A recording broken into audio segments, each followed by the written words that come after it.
A fala do presidente Lula, houve muita lamentação, porque era para ele sair justamente para dar uma resposta em relação à questão da inflação dos alimentos e dessa demanda, porque isso tem atingido a sua popularidade, e aí ao invés dele encontrar um caminho que fosse bem aceito por todos, ele acaba escorregando, né, e tropeçando na língua, e aí se volta contra ele, porque quando ele terceiriza a responsabilidade justamente para o consumidor, ou seja, tem que ter o consumidor que tem que saber fazer a escolha, tem que ter educação para isso, para saber se está caro ou não comprar. E a gente estava vendo o Alexandre falando agora há pouco, todo consumidor, ele sabe exatamente quando a coisa está cara e evita comprar, sendo que tem coisa que não dá para deixar de comprar.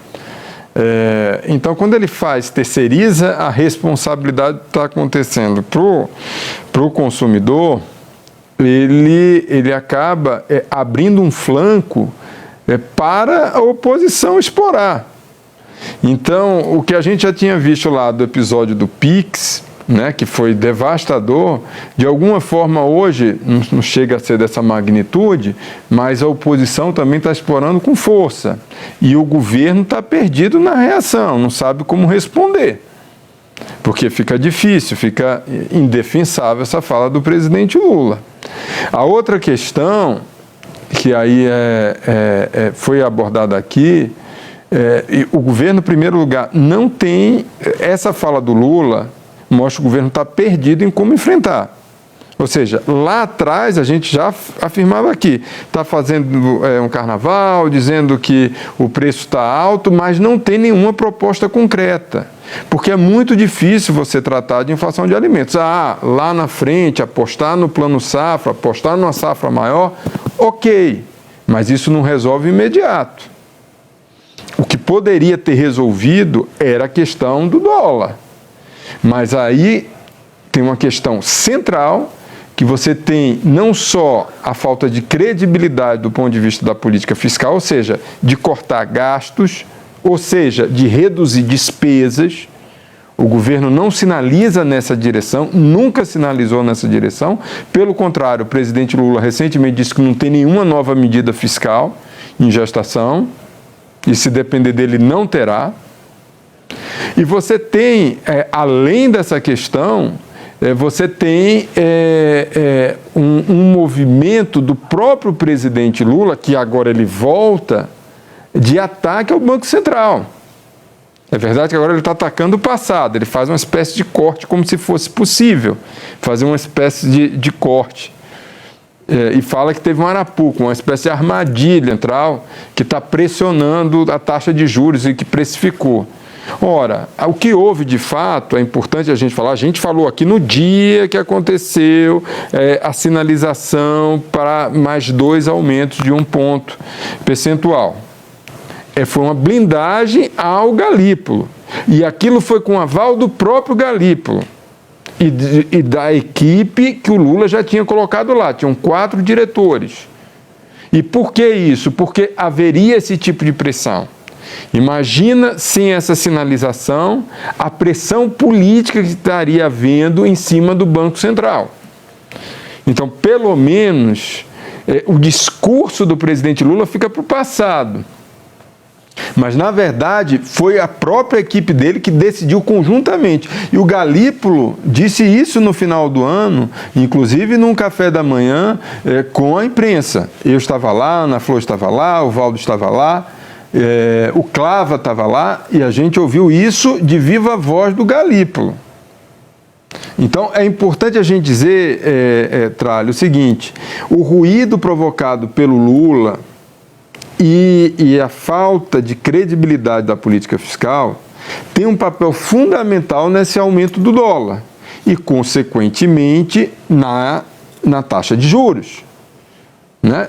Porque o dólar causa inflação e o BC, estou falando de forma muito didática, tem que atuar para conter a inflação. É essa a principal missão do Banco Central. É verdade que tem um fator externo, Mas antes do dólar, veja, o dólar estamos agora falando de 5,76, algo nessa magnitude, 5,75, 5,77, que é o preço do dólar. Se a gente pegar há pouco mais de um ano, estava 4,90.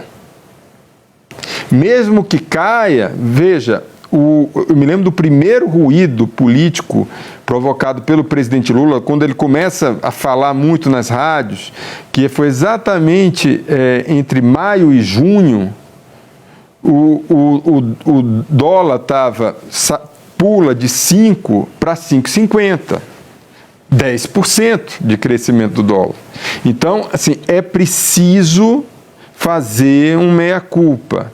Não adianta o presidente Lula estar o tempo todo apontando o dedo para o Banco Central. O Banco Central reage à política monetária, e a gente, quando lê a ata do Copom, que foi divulgada nessa semana, é muito clara.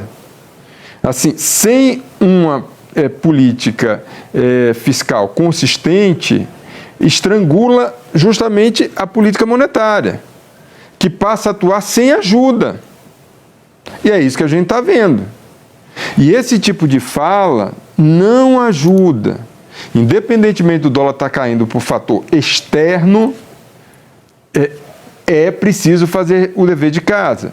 Porque se o país tivesse feito o dever de casa, a gente estaria suportando muito melhor a pressão externa em relação ao dólar, que é justamente o efeito Trump. Então, é preciso fazer o dever de casa. E o governo não se mexe nessa direção. Já decidiu empurrar com a barriga até o ano que vem e levar, assim, torcer para ter uma boa safra